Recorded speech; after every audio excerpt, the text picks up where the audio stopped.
The University of Technology in Sydney is lowering the engineering entry bar for female school leavers. They can get into the course with 10 fewer ATAR points, and this is part of a plan to get more women to study engineering and consequently get into the engineering workforce. Hello everyone. Seems like it's that time of year again where there's a news story about women in engineering, and as a female engineer I feel like I can give a good perspective on the news story by sharing not just my own experience but just also some observations in general that you can, I suppose, rely on not to be prejudiced against women in engineering. This time the story is that a university in Sydney, Australia, has lowered the entry bar for women who are applying for the engineering places at their university. I think there is something a little bit special about this policy compared to similar policies that I've seen in the past that are targeted at women going into engineering and engineering courses, in the fact that this one is not addressing a barrier that seems to exist. It seems that in STEM subjects, in maths and physics and in other sciences that are required usually to enter engineering courses, women are actually not doing any worse than men, which is why it's so odd that the entry bar has been lowered for women, given that it's not a barrier in the first place. It's not, I suppose it is a barrier for some women, but it's not more of a barrier for women than it is for men, which is why it's very strange to address this barrier that is so obviously not there in the first place. I really can't speak for Australian students and their results, but in England I looked into the A-level results, which is the equivalent of the ATAR qualification. In the UK at least, there does not seem to be any major differences between the achievement of women and men when it comes to these qualifications that get you into university. Women are not at a disadvantage applying to these courses because their A-levels are very much comparable in the grades that they get in maths and physics and the sciences. So it really doesn't seem that female students are even in need of this helping hand into the industry. And to suggest that they are is insulting. To suggest that female engineers need the bar lowered for them when it comes to educational achievement is to suggest that women are not as good at engineering as men. Not only is that discriminatory in its nature, it also happens not to be true. What I think has happened here is that the university has been pressured to address this problem, as they're calling it, that there are not as many women in their engineering courses as there are men on those courses. And after trying a number of other policies that would encourage women into these courses, they've now had to just resort to lowering the bar to improve their own numbers. Aside from this being unfair to the men who are losing these university places to women with lower qualifications, it's also ineffective, in my opinion. I'm going to go into some reasons why I think this will not even help women in engineering, although it may help some particular women. I think in general it's a net negative for women in the engineering sector in general.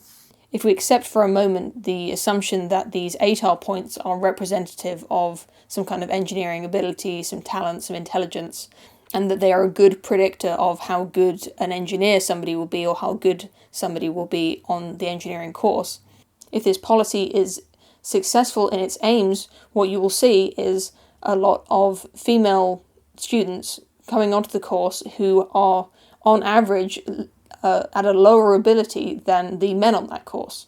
And as somebody who's studied engineering at university myself, I can tell you that it becomes somewhat obvious when you're on a course like that who are the smart kids and who are the kids who need some help, because they ask questions of students. If it gets around that you know a subject particularly well, people will ask you questions to help with their homework and the revising.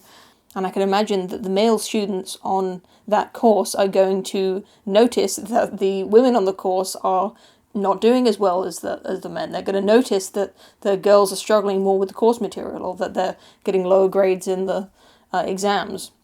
Ultimately, I would expect that the final results achieved by these female students who only got in because the bar was lowered, they would end up with a lower grade than the average, which is just another statistic that people can look at when trying to prove that women are not as good at engineering as men. To the extent that people hold these stereotypes that women do not have the ability to be engineers, or they don't have the relevant skill set to be good engineers, that these stereotypes are going to be reinforced by these female students who did not meet the entry requirements and therefore have not demonstrated the skill that the men have had to demonstrate to get onto that course.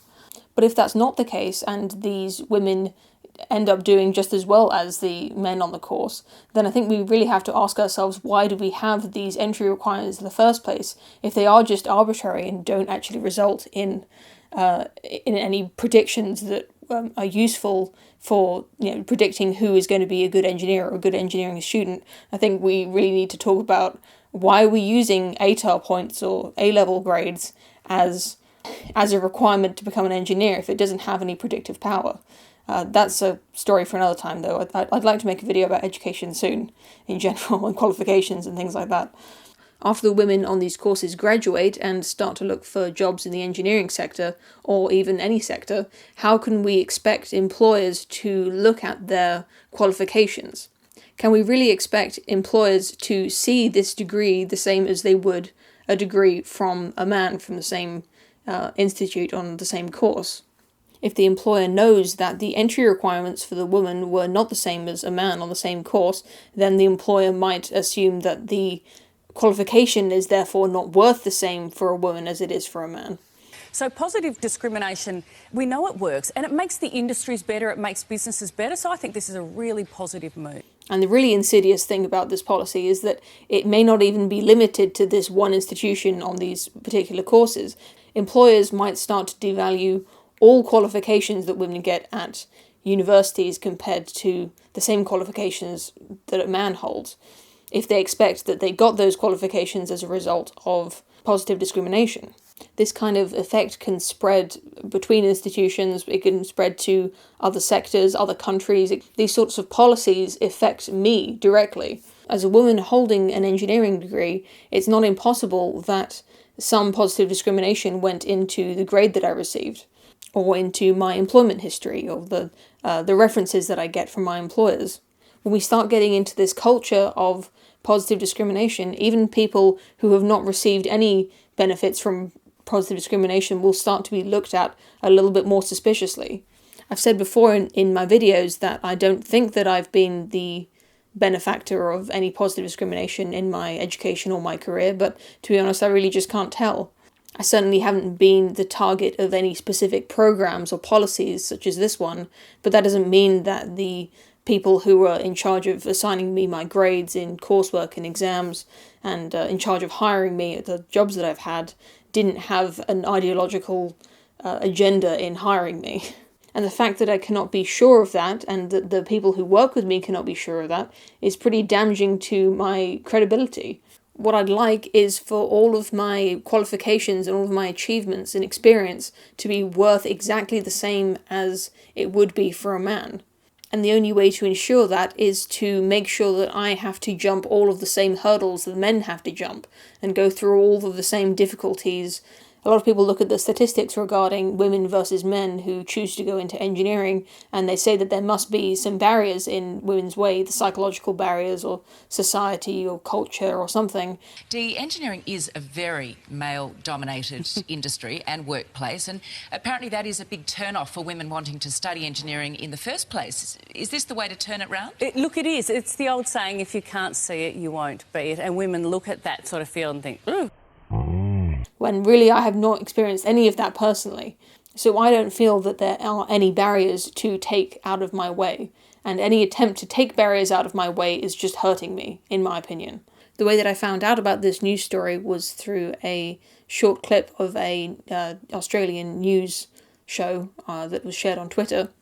I really think that this clip just sums up the whole policy. We've got these two female TV presenters, or I think one of them is the presenter of the show and one of them is a guest that they've got on to talk about this policy.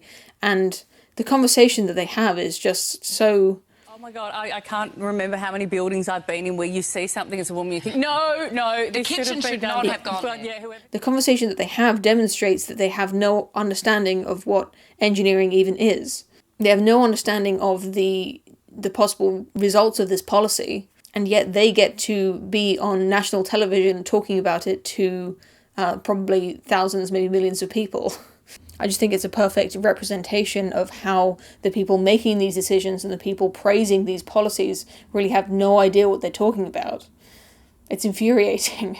Just on that point, toilets everywhere, all over the world. How often do you stand outside public toilets and there's a queue for women, yes, and no queue for men, and men are running in and out and the women are queued up? Absolutely. Can someone please out there provide more female toilets in public spaces? But anyway, that's all from me today, and I hope I'll be hearing from you in the comments section. As always, I'll be reading all of your comments and responding to some of them. Thank you very much for watching, and I hope to see you again soon. Maybe not, I'm not sure. Over this string here, and then they see something in the distance, and they have to put on their brakes and stop.